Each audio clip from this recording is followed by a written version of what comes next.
صلاح الدین ایوبی اپنے خیمے میں بیٹھے ہیں تو ایک بی بی آ گئی، اس قبیلے کا کوئی شخص مسلمان نہیں ہوتا، بی بی آئی آگے کہنے لگی میرے 4 بیٹے جنگ میں کھو گئے، چھوٹے چھوٹے بچے جنگ میں کھو گئے، مل نہیں رہے، فوجیوں کو حکم دے مجھے میرے بچے تلاش کر کے دیں۔ صلاح الدین ایوبی نے جھٹ پٹ سر پہ امامہ باندھا، نیزہ پکڑا، سینے بند باندھا، اپنے جبے کو سمیٹا اور باہر کہنے لگی تو کدھر جا رہا ہے؟ کہنے لگا میں خود تیرے بچے تلاش کر کے دوں گا۔ صلاح الدین چند سپاہی ساتھ گلی گلی نکلے، گلی گلی فجر کے نکلے، اثر ہو گئی، تھک گئے، 2 نمازیں صحرا میں پڑھی، جنگل کے اندر پہنچے تو ایک کونے میں 4 بچے ایک جگہ ڈرے اور سہمے ہوئے بیٹھے ملے، صلاح الدین ایوبی اٹھا کے لائے، ماں کو کہنے لگے تیرے بچے ہیں، نکلا اس لیے تھا کہ میرے نبی نے فرمایا بچے جدا ہوں تو ماں کو درد بڑا ہوتا ہے، اور میرے رسول نے فرمایا تھا جب جنگ کرنے جاؤ تو کھیت برباد نہ کرنا، فصلیں تباہ نہ کرنا، بچوں کو ماں سے جدا نہ کرنا۔ فرمایا میں سوچ رہا تھا تیرے بچے کہیں میری وجہ سے جدا ہو گئے تو مصطفیٰ کو جواب کیا دینا؟ فرمایا تیرے بچے ڈھونڈ کے لایا ہوں۔ بچے ماں کے پاس آنے لگے تو ماں نے بڑے بیٹے کے منہ پہ تھپڑ مارا، کہتا ہے اماں کیا ہوا؟ کہنے لگے تو نے سنا نہیں کہ دشمن کے بچوں کی اتنی حفاظت کرتا ہے، میرے پاس نہ جا اس کے قدموں میں بیٹھ جا، جس نبی کے غلام اتنے سچے ہیں وہ نبی کتنا سچا ہوگا۔ بنو قریظہ اور بنو نذیر 2 محلے تھے یہودیوں کے، یہودیوں نے بڑی عہد شکنی کی تو نبی پاک صلی اللہ علیہ وسلم نے ان کو بے دخل کر دیا، مدینے سے نکال دیا، مدینہ منورہ سے۔ یہودی نکل گئے مدینہ طیبہ سے، تو جب وہ نکل کے جا رہے تھے تو ان کے مکان، ان کے باغ، ان کی جائیدادیں بچ گئیں۔ نبی پاک علیہ السلام نے انصار مدینہ کو پہلے بلایا، جاگ رہے ہیں نا آپ لوگ؟ پیسے آتے کسی کو برے لگتے ہیں، اب تو یہ بھی حلال حرام کی تمیز بھی اٹھتی جا رہی ہے، جائیداد، باغ، مال، علاقہ خالی ہوا ہے، وہ چلے گئے اور لوگ تو ڈھونڈتے پھرتے ہیں۔ اللہ خیر فرمائے، شاملہ جگہ ملتی نہیں اب شہروں میں، وہ کس کس نے نام کرا لی، کدھر گئی ہے کوئی خبر ہی نہیں، خالی جگہ پڑی ہے۔ میرے نبی پاک علیہ السلام نے پہلے انصار مدینہ کو بلایا، حضور نے فرمایا انصاریوں بہت بڑی جائیدادیں یہودیوں کی، بنو نذیر اور بنو قریظہ محلے خالی ہو گئے، میرا دل کرتا ہے وہ تمہیں دے دوں، اس لیے کہ تم نے اپنے مہاجر بھائیوں کے ساتھ بڑا تعاون کیا، جائیدادیں تم نے دے دی ہیں، مکانات دے دیے ہیں، بڑا کچھ تم نے دیا ہے، میرا دل کرتا ہے وہ تمہارے نام کر دوں۔ تو انصار مدینہ کیا کہنے لگے یا رسول اللہ دے تو ہم نے دیا ہے پر وہ بیچارے جھچکتے ہی رہتے ہیں، وہ جھچکتے ہی رہتے ہیں، کھول کے ہماری چیزیں استعمال نہیں کرتے۔ تو حضور ہم تو پہلے ہی انصار ہیں، ہمارے پاس بڑا کچھ ہے، آپ مہربانی فرمائیں وہ سارا کچھ مہاجروں کو دے دیں، مہاجرین کو ہمیں نہیں چاہیے۔ اب چلے گئے بات کر کے، میرے حبیب پاک نے مہاجروں کو بلا لیا، فرمایا بنو نذیر اور بنو قریظہ قبیلے کی جائیدادیں آئی ہیں، تمہارے پاس بظاہر جو چیزیں ہیں بھی وہ بھی انصار مدینہ کی ہیں، تو میرا یہ خیال ہے کہ وہ سارا کچھ تمہیں دے دیا جائے۔ حضرت ابوبکر صدیق رضی اللہ تعالیٰ عنہ کہنے لگے یا رسول اللہ صلی اللہ علیہ وسلم ہمارے انصار بھائیوں نے ہمارے لیے دل تک کھول دیے ہیں، حضور انہوں نے ہر چیز بانٹ کے ہمارے سامنے رکھ دی ہے، ہم اتنے خرد غرض ہیں کہ سارا کچھ لپیٹ جائیں۔ کہا حضور ہمارے پاس جو مکان ہے وہ ہے، ہم کاروبار کر رہے ہیں، تجارتیں کر رہے ہیں، مزدوریاں کر رہے ہیں، ہم انشاءاللہ اور بنا دیں گے، آپ یہ ہماری طرف سے ہمارے انصار بھائیوں کو گفٹ کر دیں، آپ انہیں دے دیں۔ میرے حبیب کی آنکھوں میں آنسو آ گئے، میرے نبی پاک علیہ السلام رو پڑے، یا رسول اللہ آپ کیوں روتے ہیں؟ فرمایا تمہارا یہ بھائی چارہ قائم رہا تو اللہ اسلام کو بڑی قوتیں عطا فرمائے گا، اللہ طاقتیں دے گا اسلام کو، اگر تمہارا یہ رنگ قائم رہا، یہ انداز، میرے غلاموں تمہارے یہ طور طریقے، ایک بھائی کہتا ہے دوسرے کو، دوسرا کہتا ہے تیسرے کو۔ مسلمانوں کی نا ایک تعداد لڑتے لڑتے لڑتے لڑتے دور چلے گئی، تاتاریوں نے قید کر لیا، 4 مسلمان تھے، تبلیغ کرنے گئے، جنگ کرنے گئے، جہاد کرتے کرتے کافروں سے لڑتے لڑتے تاتاری قوم میں چلے گئے، وہاں قید کر لیے گئے تو سزائے موت کا حکم ہوا، 4 بزرگ تھے، سزائے موت کا حکم ہوا تو تاتاری بادشاہ جو تھا وہ بڑا خلاف تھا، بڑا سخت مخالف تھا مسلمانوں کے، اس نے کہا کہ ان کو جب پھانسی دینا نا مسلمانوں کو تو میرے سامنے دینا۔ اب 4 عالم ہیں، 4 صوفی ہیں، سفید داڑیاں، سر پہ امامے، پھانسی کا وقت آیا تو جو پھانسی گھاٹ ہے وہ ایک ہے، چاروں کو کٹھے پھانسی نہیں ہو سکتی، ایک کو کہا کہ ایک ایک کر کے ان کو پھانسی دو. جب پھانسی کا وقت آیا نا تو جو سب سے پیچھے صوفی تھے وہ دوڑ کے آگے آئے, کہنے لگے بادشاہ پہلی باری میری لگا پہلی. اب بادشاہ نے کہا ٹھیک ہے اسے لٹکا دو. وہ قریب آئے تو دوسرے دوڑ آئے, کہنے لگے نہیں نہیں پہلی باری میں نے زیادہ کافر قتل کیے, میرا بڑا جرم ہے, مجھے پہلے سزا دو. ان کو پھانسی دینے لگے تو تیسرے آ گئے, کہنے لگے نہیں یہ تو میرا قتل کرتا تھا, رستے میں بتایا کرتا تھا, ڈھونڈ کے میں بتلاتا تھا کہ یہاں زیادہ تعداد ہے, مجھے پہلے پھانسی دو.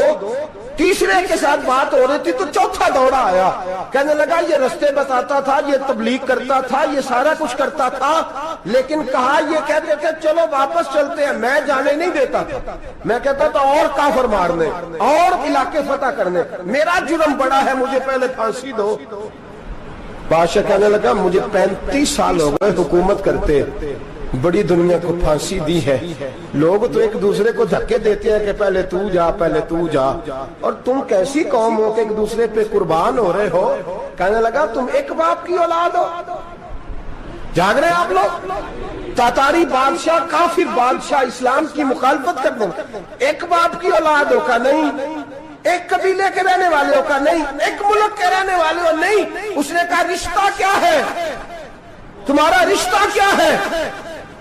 تو بول کے کہنے لگے خدا ایک ہے نبی ایک ہے, خدا ایک ہے اور نبی منفرد ایک ہے, اس قوم کی نقصان بھی ایک ہی سب کا نبی, اللہ بھی قرآن بھی ایک.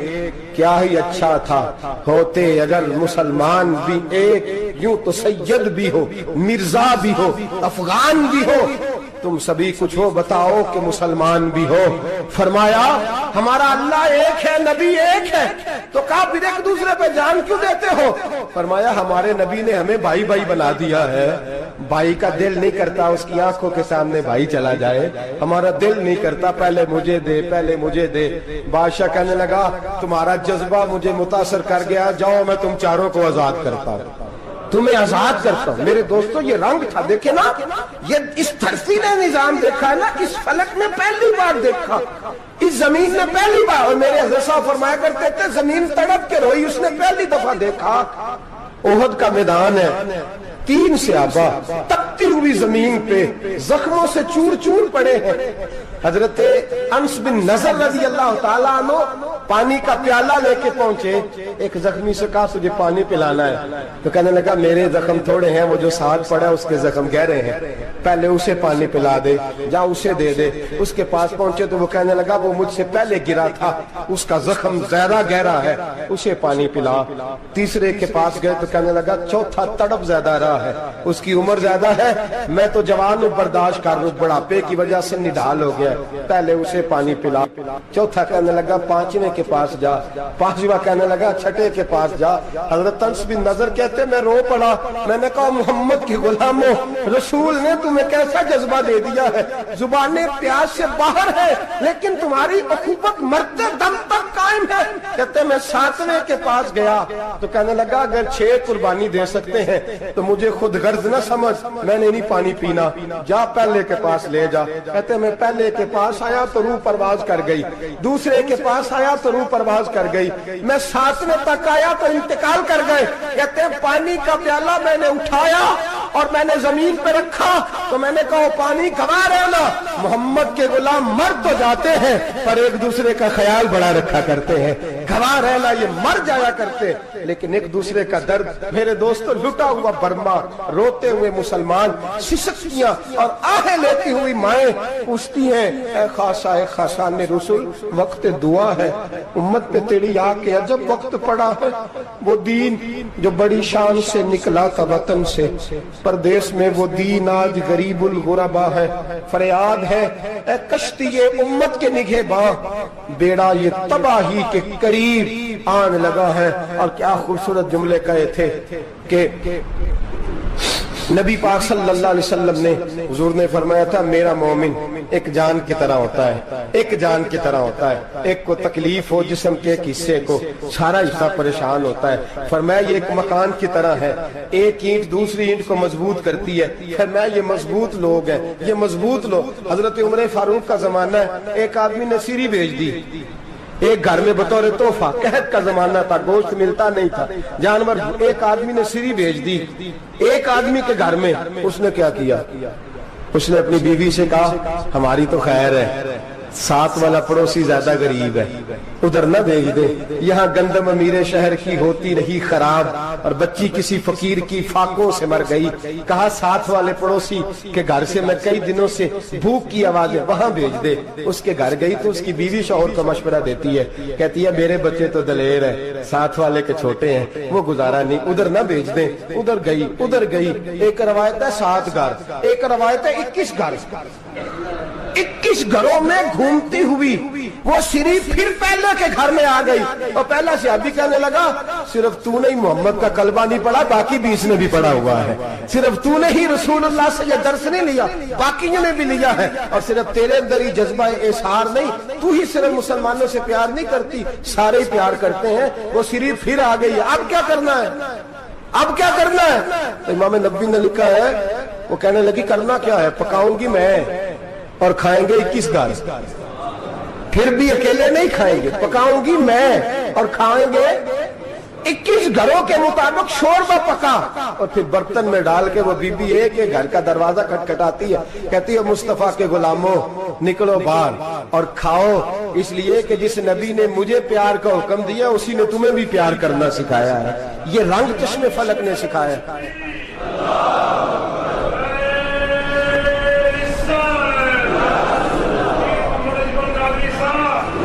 آپ کی بڑی مہربانی، زندہ باد وہی ہے جس کو اللہ رسول زندہ باد فرمائے، بڑی مہربانی، اللہ جزا دے۔ عرض یہ کرنے جا رہا تھا کہ رسول کریم صلی اللہ علیہ وسلم نے پیغام دیا امت کو، فرمایا دیکھیں نا کتنے بڑے لفظ ہیں، یہ نہیں فرمایا دوزخ میں جائے گا، یہ نہیں فرمایا کہ اسے جہنم کی سزا ملے گی، میرے نبی نے فرمایا میں اسے مومن مانتا ہی نہیں، میں اسے مسلمان اپنا مانتا ہی نہیں۔ حضور کسے؟ فرمایا جو پیٹ بھر کے کھاتا ہے اور اس کا ہمسایہ بھوکا سو جاتا ہے، میں مومن ہی نہیں مانتا۔ سزا تو تب ملے گی نا کہ جب میں کسی سزا کا اعلان کروں، میں مانتا ہی نہیں، وہ میرا ہے ہی نہیں، خود پیٹ بھر کے کھا رہا ہے، ہمسایہ اس کا بھوکا، میں نہیں مانتا۔ انما المؤمنون اخوہ، مومن بھائی بھائی، میں مانتا ہی نہیں اسے۔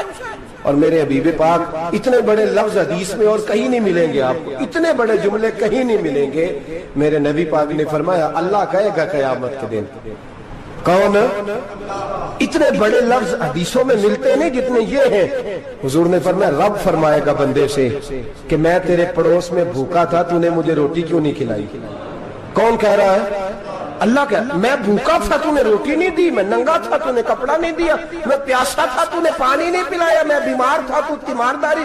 یا اللہ نہ تو کھاتا ہے، نہ پیتا ہے، نہ کپڑا پہنتا ہے، نہ تو بیمار ہوتا ہے، لا تاخذہ سنۃ ولا نوم، تجھے بیماری آتی نہیں، اونگ نیند نہیں آتی، میرے مالک تو میرے پڑوس میں تھا۔ تو حضور فرماتے ہیں رب فرمائے گا وہ جو بندہ تیرے پڑوس میں بھوکا تھا تو بندہ تو میرا ہی تھا نا، وہ جو بندہ تیرے پڑوس میں ننگا تھا تو بندہ تو میرا ہی تھا نا، وہ جو تیرے پڑوس میں پیاسا تڑپتا رہا تو وہ میرا ہی بندہ تھا۔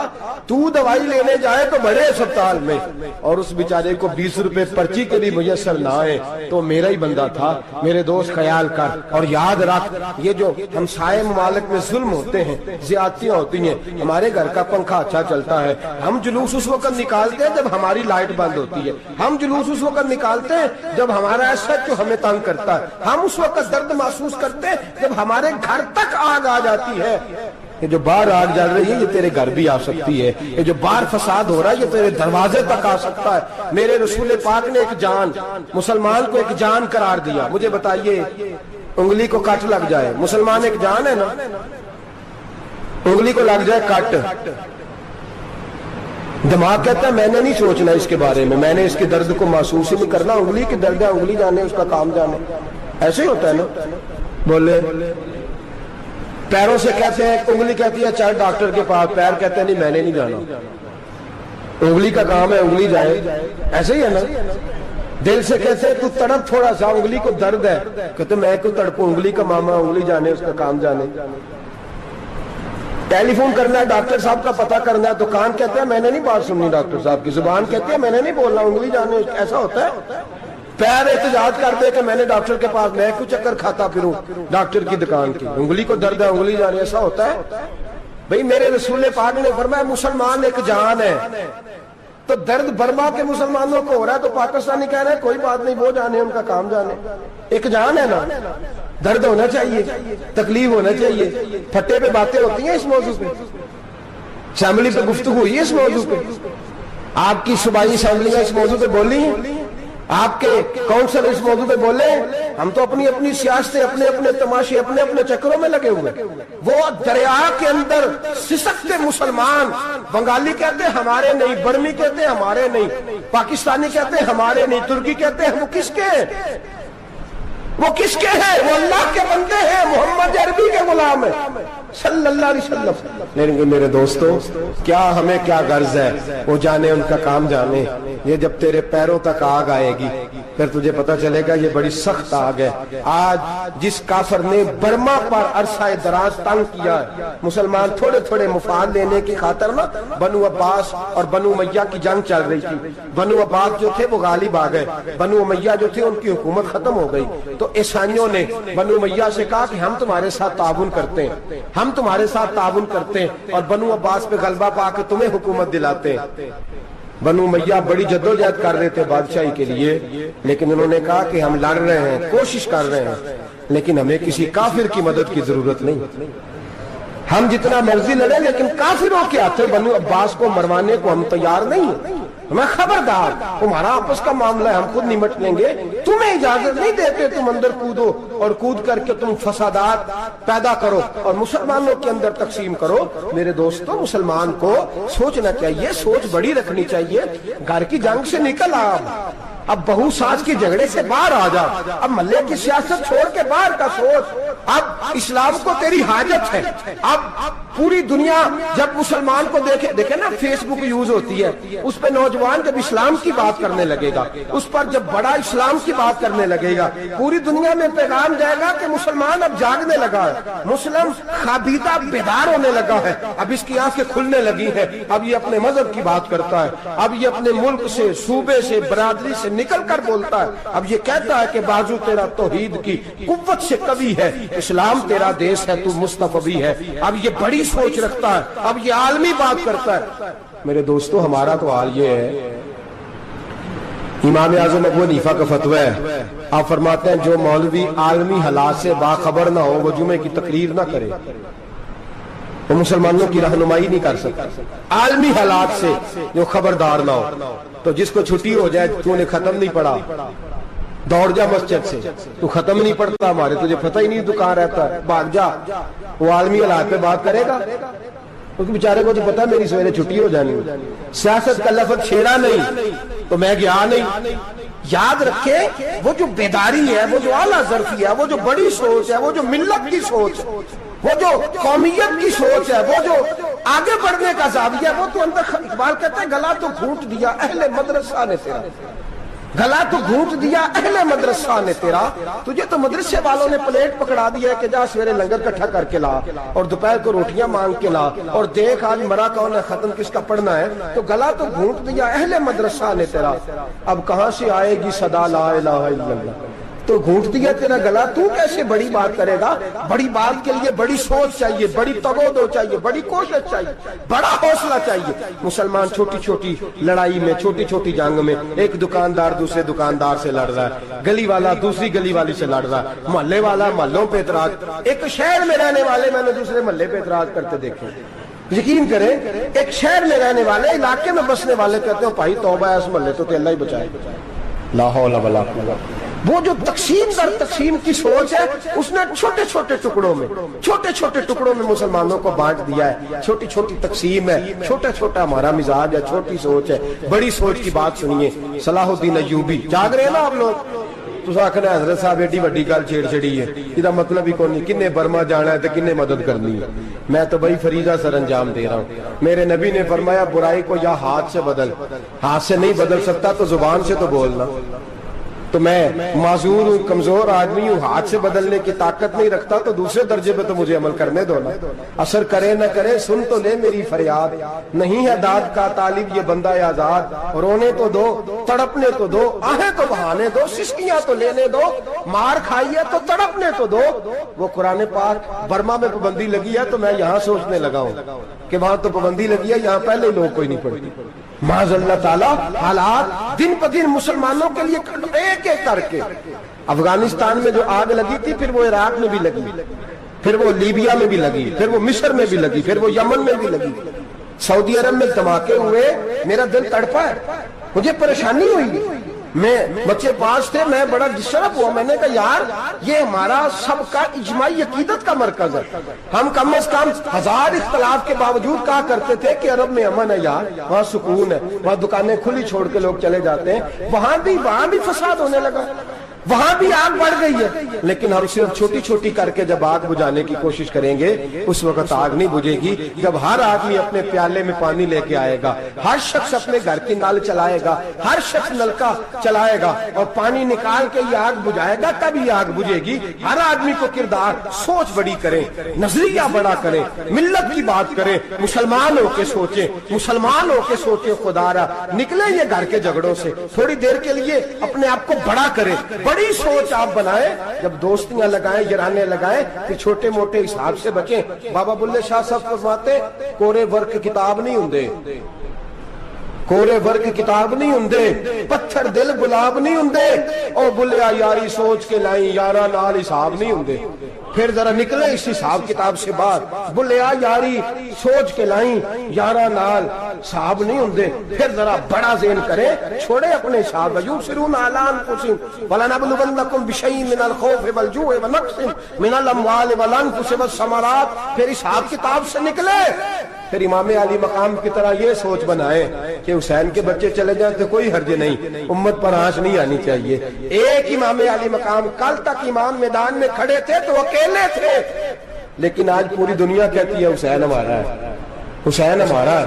آج نظریہ امام علی مقام زندہ ہے، تو اکیلا ہے تو کھڑا ہو، یہ نہ کہا کر چھوٹی سی مسجد ہے، ایک کونا کھڑکاوا، مولانا تقریر کر رہے ہیں تو کیا بنے گا، ایک آواز کہیں سے گونجا کرتی ہے، پھر اس میں تاثیر میرا اللہ پیدا فرما دیا کرتا ہے، پھر اس کے اندر قوت میرا رب پیدا فرما دیا کرتا ہے، پھر اللہ اس میں تاثیر پیدا کر کے چار دانگ عالم میں پھیلا دیا کرتا ہے۔ صلاح الدین ایوبی، مسلمانوں پہ ظلم ہوا، فلسطین میں آگ لگی اور پورے فلسطین کی گلیاں خون سے بھر گئی، ایک دن کے اندر 70,000 مسلمان قتل ہوا۔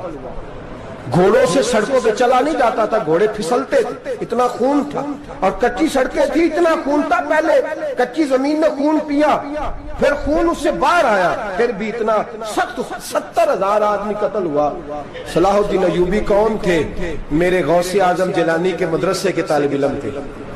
جامعہ نظامیہ مدرسہ، یہ مدرسے ہیں جنہوں نے دین کے مجاہد پیدا کیے، مدارس ہیں جنہوں نے دین کے مجاہد پیدا کر کے پوری دنیا کے اندر پھیلائے ہیں۔ مدارس کے اندر دہشت گردی آئی، میں اختلاف نہیں کرتا، لیکن ابھی بھی مدرسے ہیں جن مدرسوں سے رسول اللہ کے دین کا سچا درس دیا جاتا ہے، امن، پیار اور محبت کی فضا کو عام کیا جاتا ہے وہ مدارس، اور انشاءاللہ قیامت کی صبح تک وہ مدرسے قائم رہیں گے۔ صلاح الدین ایوبی مدرسے کے طالب علم ہے، مدرسے کا، لیکن مدرسہ اس کا تھا جو ساتھ درویش بھی تھا، جو ساتھ اللہ رسول کے احکامات محبت کے ساتھ پھیلانے والے غوث اعظم جیلانی کا مدرسہ تھا، اس مدرسے کا پڑھنے والا طالب علم۔ دیکھیں نا، علم دین شہید کون تھا؟ نعتیں پڑھنے والا تھا نا، ختم دلانے والا تھا۔ عامر چیمہ شہید کون تھا؟ نعتیں پڑھنے والا تھا نا۔ یہ نعتیں وہ چیز ہوتی ہے جو دلوں کے اندر اثر پیدا کر دیتی ہے، جو نبی پاک کی محبت کو پروان چڑھاتی ہے، اور یہی چراغ جلے گا تو روشنی ہوگی۔ صلاح الدین ایوبی اکیلا اپنے دوستوں سے کہنے لگا مسلمانوں کی مدد چند سالوں میں نکلو، مدد کریں۔ انہوں نے کہا تیرے نکلنے سے کیا ہوگا؟ کہنے لگا میں نے نہیں نکلنا، میرے اللہ نے میری مدد کرنی ہے، میرے اللہ نے میری اٹھ باندھ کمر، کیا ڈرتا ہے پھر دیکھ خدا کیا کرتا ہے، اور میں مجھے نکلنے دے، اللہ میری مدد کرے گا۔ تھوڑا تھوڑا کر کے فوج جمع کی، کوشش کی، چند سالوں کے بعد اسی جگہ جہاں مسلمانوں کا خون بہا تھا، اللہ نے اسلام کا جھنڈا پھر سے بلند کر دیا۔ صلاح الدین ایوبی فاتح بن کے مسجد اقصی کے دروازے پہ کھڑا ہے. چند سال گزرے، عیسائیوں کا وہ ظلم ابھی یاد ہے، اور عیسائی سارے لیڈر کہتے ہیں تیاری کر لو، اب ہمارے بچے کاٹے جائیں گے، عورتیں بیوہ ہوں گی، گردنیں کٹیں گی، اب دیکھنا جتنا خون ہم نے بہایا تھا مسلمان اس سے دگنا بہائیں گے. صلاح الدین ایوبی گھوڑے پہ کھڑے ہیں اور پوچھتے ہیں او عیسائیوں بتاؤ تمہارے ساتھ کیا کروں؟ گردنیں جھک گئیں، جواب کوئی بھی نہیں. کہا تم نے 70,000 مسلمان ایک دن میں مارا تھا، بولو تمہارے ساتھ کیا کروں؟ تم نے ایک دن میں مسلمان یوں کاٹے جیسے گاجر مولی کاٹی جاتی ہے، بولو کیا کروں؟ عیسائی کہنے لگے ہمیں اپنے ظلم یاد ہے، تشدد یاد ہے، بربریت یاد ہے، تو بہتر جانتا ہے تو نے کیا کرنا ہے.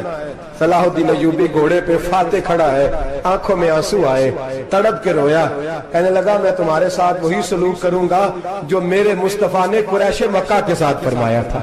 لا تصریب علیک، جاؤ تم پر کوئی زیادتی، جاؤ تم آزاد ہو. اس نے کہا تو کر کیا رہا ہے؟ کہنے لگا میں کیا کروں، میں اس محمد کا ماننے والا ہوں جس نے معاف کرنا سکھایا ہے صلی اللہ علیہ وسلم. میرے پیروں میں زنجیر ہے رسول اللہ کی غلامی کی، جاؤ تم آزاد ہو. اس نے کہا تم آزاد ہو. لوگوں نے کلمہ پڑھنا شروع کر دیا، اشہد ان لا الہ الا اللہ واشہد ان محمدن. میرے دوست یہ اسلام ہے، اس نے غیروں کا درد بھی اپنے سینے میں رکھا. اقبال کہتا ہے سارے زمانے کا درد ہمارے ہی سینے میں ہے.